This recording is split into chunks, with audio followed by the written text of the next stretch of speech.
हमारे साथ में भाजपा के सांसद और अनुसूचित मोर्चा के राष्ट्रीय महामंत्री डॉक्टर भोला सिंह सांसद मौजूद हैं। इनसे बात करते हैं। लगातार तीसरी बार बुलंदशहर लोकसभा से इनको प्रत्याशी घोषित किया गया पार्टी की तरफ से। सीधा बात करते हैं सांसद जी से।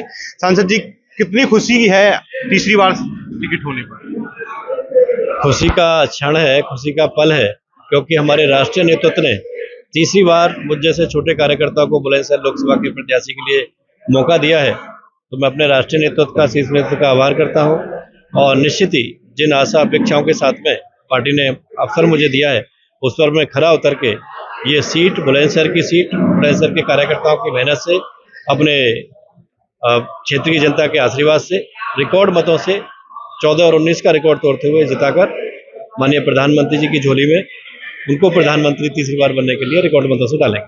आरएलडी से भी भाजपा का गठबंधन हुआ है और जब वोट की बात होती है तो पश्चिमी उत्तर प्रदेश सबसे पहले आता है और उस पहले फिर बुलंदशहर का भी नाम वहां पर उठ के आता है। किस नजरिए से देख रहे हैं गठबंधन?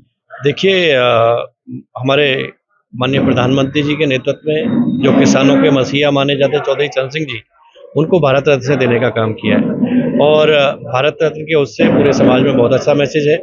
और जयंत चौधरी जी, आरएलडी के मुखिया, इस निर्णय से प्रभावित होकर उन्होंने एनडीए का साथ देकर राष्ट्र निर्माण में, विकसित भारत निर्माण में अपना साथ देने का निर्णय लिया है। तो मैं उनका स्वागत करता हूं, सराहनीय योग्य उनका निर्णय है।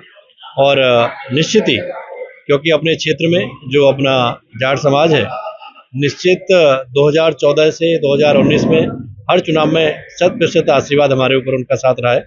और जो निर्णय है राष्ट्रीय लोकदल का, वो अच्छा है कि राष्ट्र निर्माण में उनकी अच्छी भूमिका हो, अच्छी विचारधारा के साथ वो जुड़े हैं। उनका स्वागत मैं करता हूँ। दूसरा, हमारे साथ में भाजपा के जिला अध्यक्ष विकास चौहान जी मौजूद है। किस नजरिए से आपने पूरा जो सर्वे किया और इस तरीके से जो रिपोर्ट भेजी कि सांसद जी को तीसरी बार टिकट हुआ है, क्या रिपोर्ट कार्ड निकल गया है?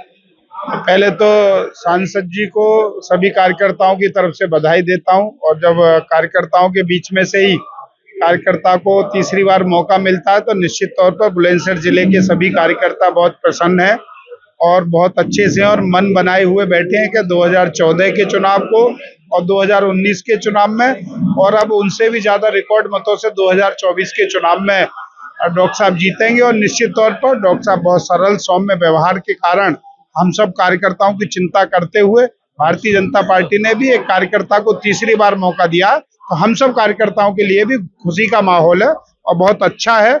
हम तीसरी बार भी डॉक्टर साहब को रिकॉर्ड मतों से बुलंदशहर से सांसद बनाकर भेजेंगे। भाजपा का आरएलडी से गठबंधन हुआ है, क्या जो कार्यकर्ता हैं वो अभी साथ में आपके घूम रहे हैं पार्टी के साथ? आप कल सूचना मिली है कि एनडीए के दल में आरएलडी का प्रवेश हुआ है और हम उनका स्वागत करते हैं और एक एनडीए के दल के नाते हमारे परिवार में वो सम्मिलित हुए हैं। हम सब उनका स्वागत भी करते हैं और निश्चित तौर पर उनके आने से हमारे दल को भी मजबूती मिलेगी और आने वाले समय में राष्ट्रवादी सोच के साथ वो दल आया है तो निश्चित तौर पर समाज को भी मजबूती मिलेगी। मैं तो यही कहूंगा कि वो अभी भी हमारे कार्यालय पर लोकदल के सभी कार्यकर्ता आने वाले हैं और हम सब लोग मिलकर 1 और 11 की भूमिका में होकर चुनाव को एक बहुत अच्छा चुनाव यहाँ से लेकर जाएंगे और बहुत शानदार मतों से, रिकॉर्ड मतों से बुलंदशहर लोकसभा जीतकर दिल्ली भेजेंगे आदरणीय डॉक्टर साहब। देखा गया इस बार भाजपा का जो कैंडिडेट है लोकसभा के प्रत्याशी सबसे पहले क्षेत्र में उतार दिया गया है। बाकी पार्टियों के लिए क्या चुनौती है? बाकी पार्टी, हम पिछले 6 महीने से चुनाव बूथ पर लड़ रहे हैं, उससे पहले हम बूथ पर अपना संगठन खड़ा कर रहे हैं।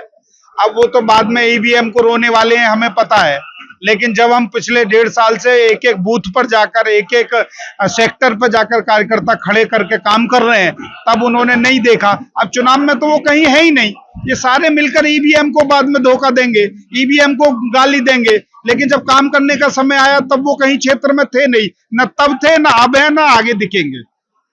लगातार जिस तरीके से भाजपा पार्टी की जो नेता है, जिला अध्यक्ष और सांसद लगातार जीत का जो बिगुल है वो बजाने की बात कर रहे हैं लोकसभा के 2024 के चुनाव में, और इस तरीके से जो वोटर्स है वो सही निर्णय लेगा और अच्छे तरीके से जो वोट करेगा। मैं बुलंदशहर से विक्रम राणा, भारत 24।